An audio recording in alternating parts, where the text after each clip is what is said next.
Hello, hello, hello, and welcome to another episode of Wellness Wednesday with Dr. Latoya Wells. If you didn't know, I'm Dr. Latoya Wells, Doctor of Nursing Practice, family nurse practitioner, and owner of Wells Legacy Health and Wellness. I'm so grateful to be here with you for another Wellness Wednesday.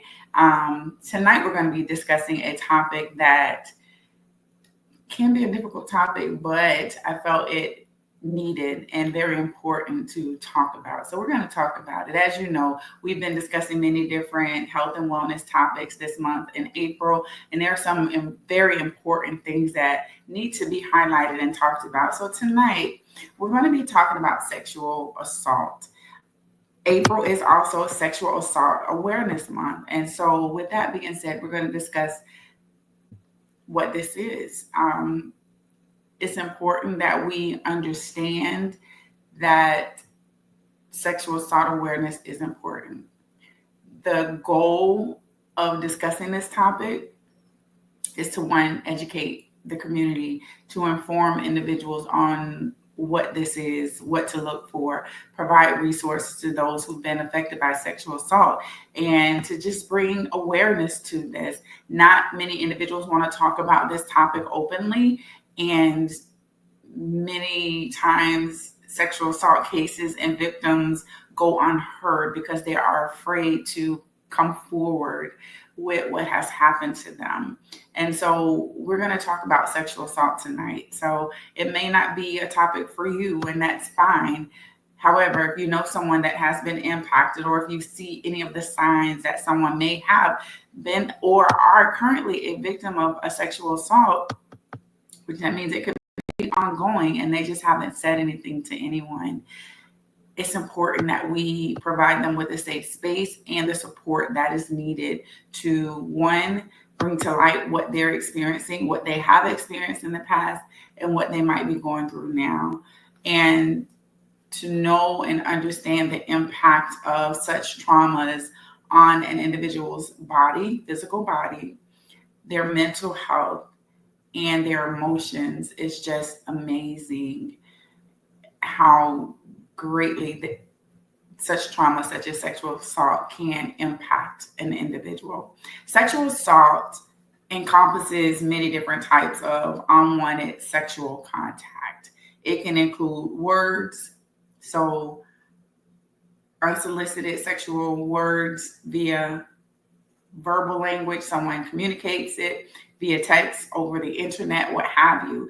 Actions of sexual nature against a person's will, something that they do not want. It's unwanted sexual advances, unwanted sexual,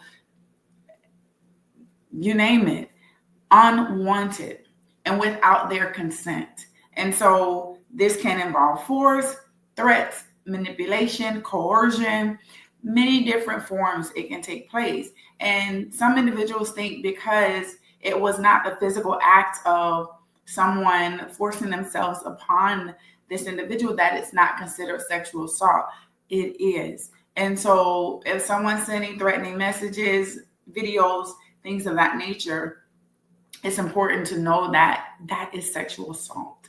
And we need to make sure that we're highlighting it and that individuals know it does not have to be just a rape or an attempted rape, but it's also child sex abuse, sexual harassment, sexual exploitation, or unwanted sexual contact by someone that you don't want to be contacted with by, and you have not given them consent to send you this information or to speak to you in that manner. And regardless of your response to them, these individuals may continue to do that. And that's when it's important that the first sign, the first indication, the first outreach to you or someone you know of unwanted sexual nature, it needs to be reported.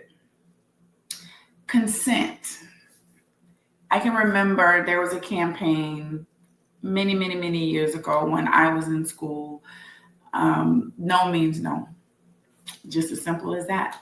No is a word that does not need to be explained. It's not a word that requires any additional words after it. It is a sentence with a period, exclamation point, exclamation point. No means no. And no matter what is going on in that individual's life, or what actions they're involved in, or what activities they're involved in, their no means no. And that can be male, female, you name it. No means no. So consent must be freely given, and informed consent, and can be withdrawn at any time. So if an individual says yes, they want to engage in a specific behavior, and then they change their mind, no means no. And it's a continuous mutual agreement between the two participants, or the participants, or whoever is involved. So there has to be consent. If someone is under the influence of drugs and alcohol, they cannot clearly give consent. And so we have to keep that in mind, because there's so many cases that occur of sexual assault when substances are involved and individuals are not in their right frame of mind, and many times they're taken advantage of. I can't tell you how many times we've seen on the news individuals going away for spring break or summer break, and they're going out, out of the country, even locally, and they're participating in alcohol. And we talked about this last week. They're participating, consuming alcohol and other substances, and something bad happens to them. Sexual assault, they become sexual assault victims. And it is important that when you are going out, and if you are going to party and have fun, or whatever they call it nowadays, that you have people around you who are going to look out for you and to protect you. When it comes to some statistics, you guys know I love my statistics. Over 53% of women and over 29% of men have reported experiencing contact sexual violence. More than 1 in 4 non-Hispanic Black women, which is 29% in the United States, were raped in their lifetime. 1 in 3 Hispanic women, which is 34.8%, report unwanted sexual contact in their lifetime. More than 4 in 5 American Indian and Alaskan Native women, which equates to 84.3%, have experienced violence in their lifetime. 32.9% of adults with intellectual disabilities have experienced sexual violence. Rape is one of the most underreported crimes. 63% of rape cases, sexual assault, are not reported to the police. I wanted to also provide some additional statistics. Nearly 1 in 5 Black women are survivors of rape.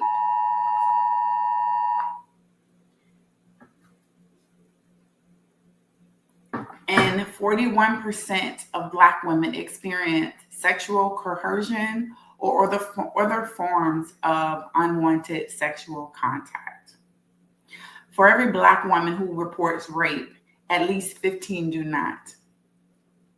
Many survivors do not report their assault for a variety of reasons, including shame, humiliation, fear of retaliation, racism, historical failure to believe and protect Black women, fear of unjust harm to Black partners. But Black survivors who do report sexual assault or violence are less likely to be believed than their white counterparts. As we know, April is also Minority Health Month. And so I did want to highlight that, because I want to make sure that we're including everyone in when I discuss statistics. It's so important to understand how disproportionate certain groups of individuals are when it comes to different health topics. And when we think about rape, we think about the act of rape, but we don't think about all the other things that come with that. The physical traumas, the not knowing, the fear of pregnancy, the fear of STDs and HIV and all of the other things, the fear of how are their partners going to respond to them, the fear of, am I going to be believed? The fear of the threats that come from the individual who has caused this or the perpetrator of such violent acts. There's so many different things that sexual assault victims have to deal with. And I wish my sissy was here and available to sit in on this talk, because she's an expert of many things. My sister is in the military, and she is a midwife, and she is also a sexual assault nurse. And so in the military, she's dealt with quite a bit of sexual assault victims and helping them and supporting them and getting them to a point where they can report and just following through that whole process. And understanding the importance of telling someone, you could save someone else from getting sexually assaulted by the same individual if we don't say anything, right? If we say something, then the chances of that individual doing the same thing to someone else decreases. So it's so important that we get to a point where we are providing a safe space for men, women alike when it comes to reporting sexual assault.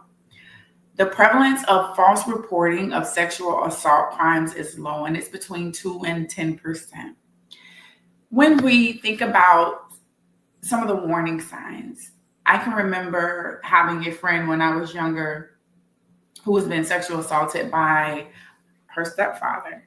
And it was a very sad case. She birthed a child by her stepfather or from her stepfather. And when I think about it, and when I was trying to understand what is going on, I just remember police being at her house and she's crying. And I remember her having a big belly, and we were pretty young. And she was impregnated by her stepfather, who had been abusing her for years. And when I tell you the emotional impact that this has had on this young lady, I haven't seen her in years, but she literally lost her mind and she wanders the streets. And I can remember seeing her after many, many years, and just, whenever I would see her, just check up on her. But the emotional impact, no one can begin to fathom or understand. And so we have to make sure that we are watching for the signs, that we are believing when an individual comes to us and says that they've been sexually assaulted.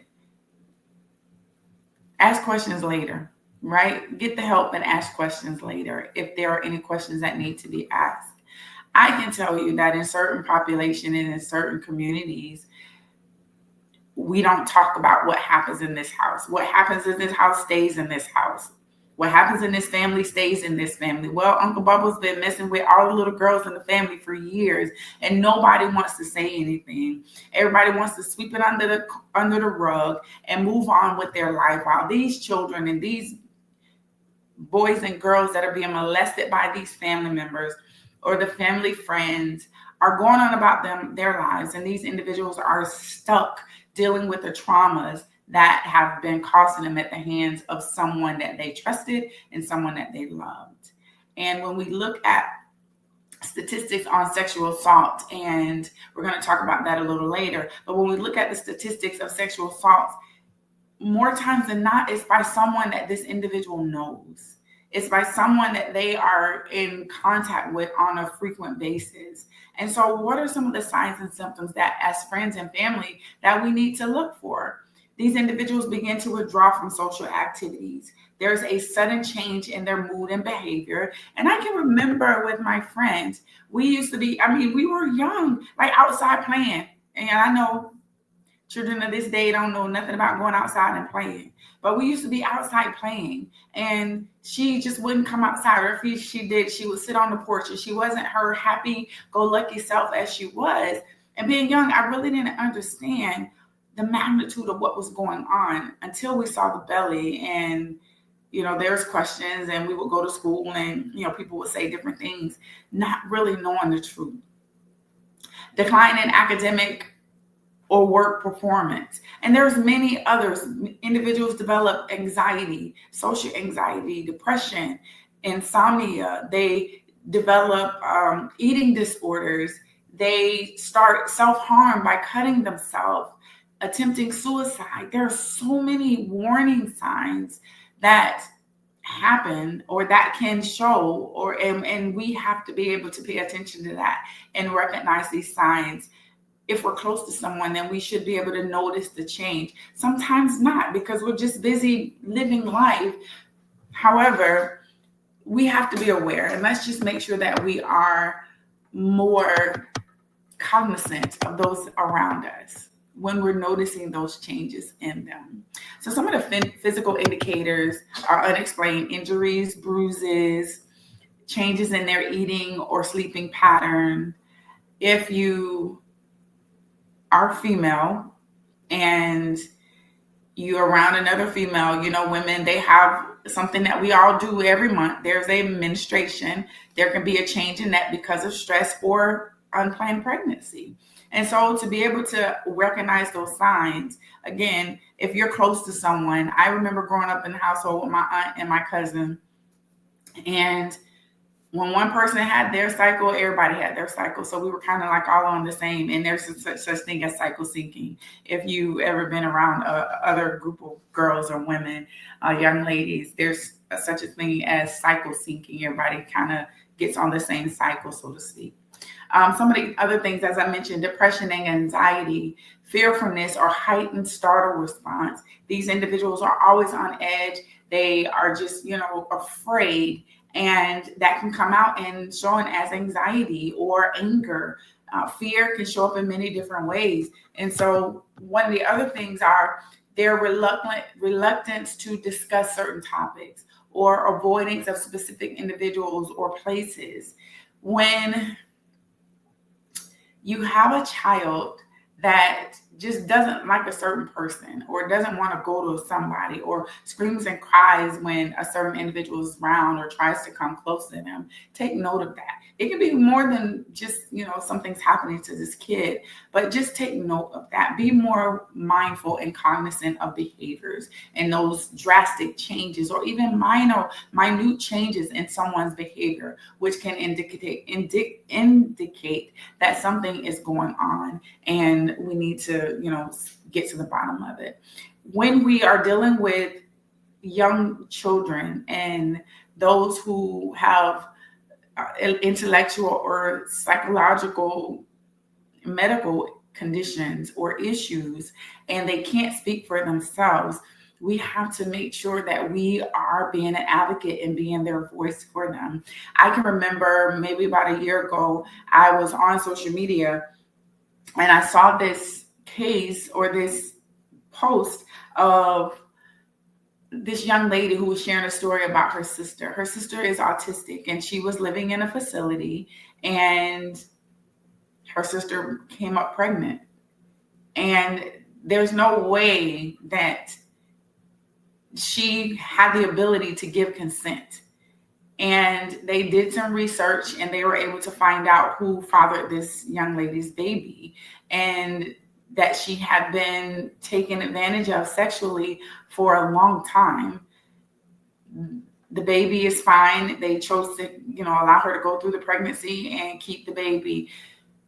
That was their right. And women have the right to choose what they want to do with their body. So we'll kind of talk about that later. But just making sure that we are cognizant and we are aware of the changes in behavior of those around us.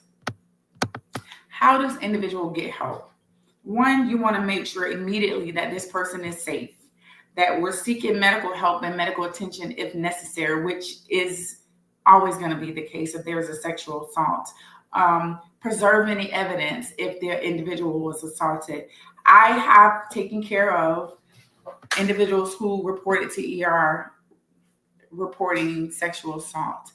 And one of the first things that I can remember for my first case, when I took care of a young lady who was sexually assaulted by someone at a school party.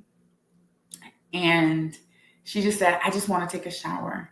And unfortunately, we couldn't let her because we needed to make sure that we're able to get the evidence that we need, and by her taking a shower could wash away some of that evidence. And so we have to make sure that we're preserving the evidence of it.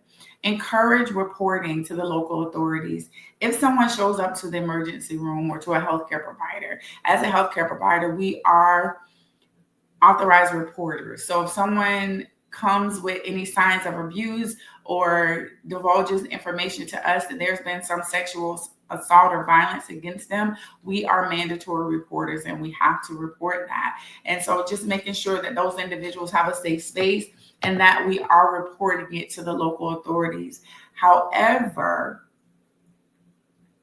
in certain situations, in many situations, those individuals do have a choice of whether or not they want to report it, and it's their choice. However, as a healthcare provider, if someone does report to me that they have been sexually abused, I am a mandatory reporter and I have to notify the authorities. Support without judgment. They don't need our judgment. They just went through something horrific and traumatic, and they just need someone to be there to support them and know that they have allies, know that they have someone in their side, their front, just covering and protecting them, whether male or female. And we haven't talked much about male rape, but rape does happen in men, in males as well. And so the same principle applies that would apply to a female. There's no difference. Rape is rape no matter what. Sexual assault is sexual assault no matter who the individual is. Offer to accompany them to the medical or legal appointments. So providing them with the support they need, providing them with information for online resources, and many times just being there to make sure that they feel safe, make sure that they know that they have support and that they have someone with them. Get them to a safe space. Make sure that they have what they need. Anticipate the needs of those individuals. Having worked in healthcare for as long as I have, worked in the ER, worked in many different clinics and things of that nature, I've dealt with many victims of sexual assault and sexual violence, and each individual person's needs are going to be different. As a healthcare provider, making sure that they're safe is going to be key. There are situations where the abuser is there with the individual, and you have to be very strategic about getting them alone or helping them to get the help that they need because they're so fearful of the perpetrator and they're right there with them. And so there's been times where we've had to call in the police and get them involved. There's been times where we've had to forcefully separate these individuals for their safety. And so every situation is different. I'm just telling you about my experience with sexual assault victims and the whole scenario. Some of the resources that are available is the National Sexual Assault Hotline, and it's 1-800-656-HOPE. It's a confidential 24-hour hotline that's available. Then you have the NSVRC, which is a National Sexual Violence Resource Center, which offers a directory of organizations and resources to survivors. Not only do survivors need support, but family of those survivors also need support. Tap into the local resource centers. There's the crisis hotline centers. There's counseling services that are available. There's Victims Advocate, which is available, and additional support groups that are available for these individuals. So when we talk about online resources, we have the National Sexual Violence Resource Center, which is online and provides a wealth of information, materials, education information, prevention strategies. How do we prevent it from happening? You can put your best foot forward and protect yourself. And unfortunately, sometimes these acts will happen. But putting yourself in a safe space. If you're going out, make sure you're going out with a group of friends that you trust. Don't go off by yourself if you're with a group of individuals. Let people know where you are. Share your location.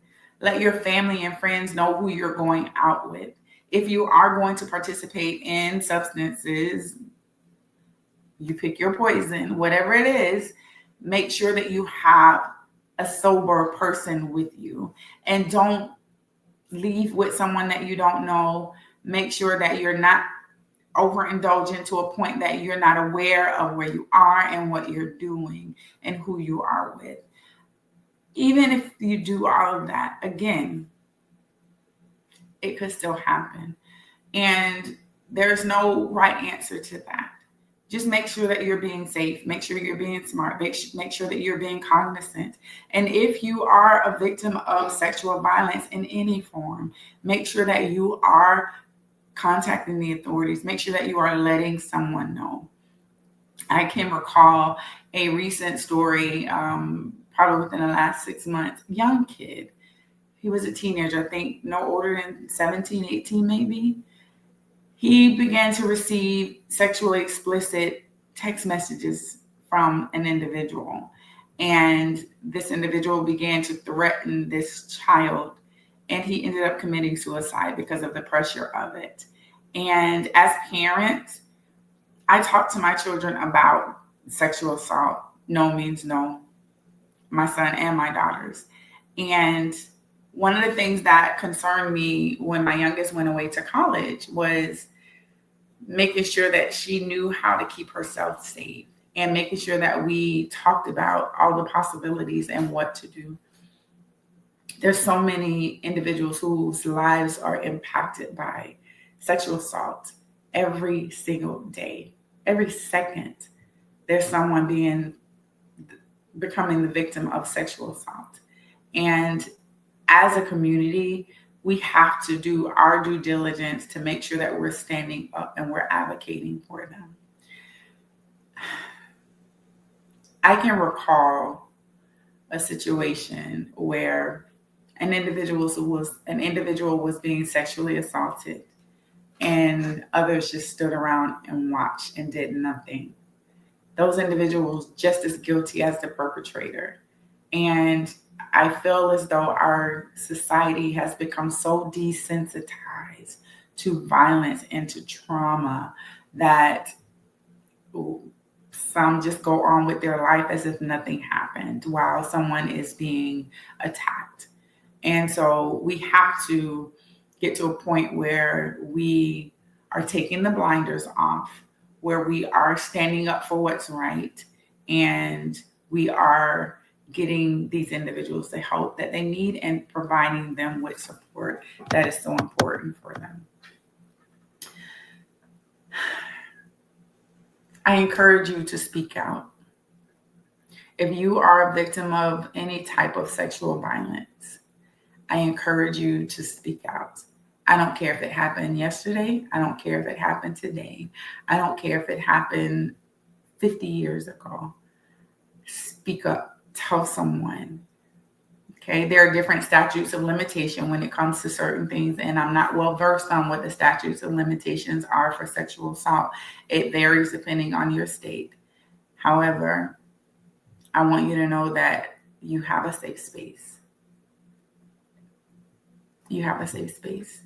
For those of us who know individuals who have been a sexual violence victims, we want to make sure that we are supporting those individuals and that we're educating others, primarily our kids, our young adults, our children, on what no means no, and setting those boundaries early with our children. Our children know who can touch them and where, right? Nobody touches you there, okay, without your permission, without your consent. I taught that early on to my kids because I felt that it was so important. In certain communities, we don't talk about certain things, but we're talking about it tonight. And I encourage you to have those conversations with your children, whether they're small, teenagers, adults. And I encourage families to get rid of the phrases, what happens in this house stays in this house. Individuals are being traumatized and victimized under their roof where they should be and feel safe and supported. Individuals are being taken advantage of by family members and friends of family members that are being allowed over, and nobody's saying anything about it.